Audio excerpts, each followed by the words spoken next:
labor helps to level the playing field. Here you have a large company, a large organization with a lot of money. And money is somewhat the source of all evil to a certain degree. However, it's not necessarily true. It's also what greases the wheels of industry and keeps our society intact and moving and progressing.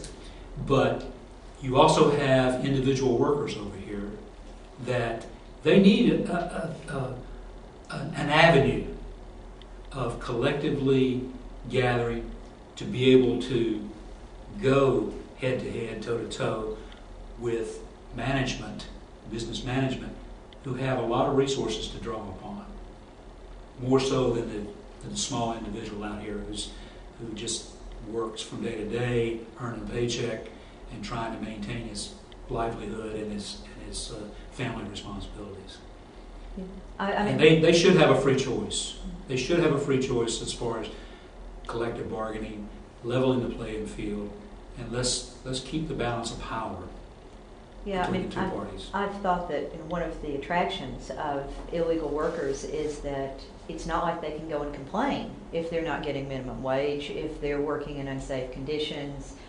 That that there is some segment of employers, not all of them, who prefers to have a workforce that they can pretty much have absolute control over. Right. And collective bargaining, you're right, does level that playing field. Mm-hmm. And it takes away their power base. And that's what discourages a great deal of employers. And they say, well, we have too much of a burden on us. We can't do what we want to do. But if we did, we perhaps would not have had a president a long time ago. His name was Teddy Roosevelt. He was known as the Trust Buster. And whenever you had a large oil company called Standard Oil, who would go out into the countryside, and they would find a little mom and pop grocery store that had a gas pump, and Standard Oil over here would build a service station, another little, convenience store type of operation, and they would sell gasoline. And they would sell that gasoline for 20 cents a gallon cheaper than what you could buy it over here at the mom and pop store, and they would run them out of business.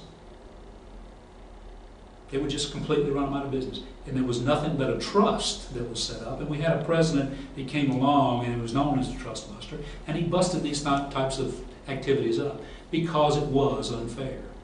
It was unfair.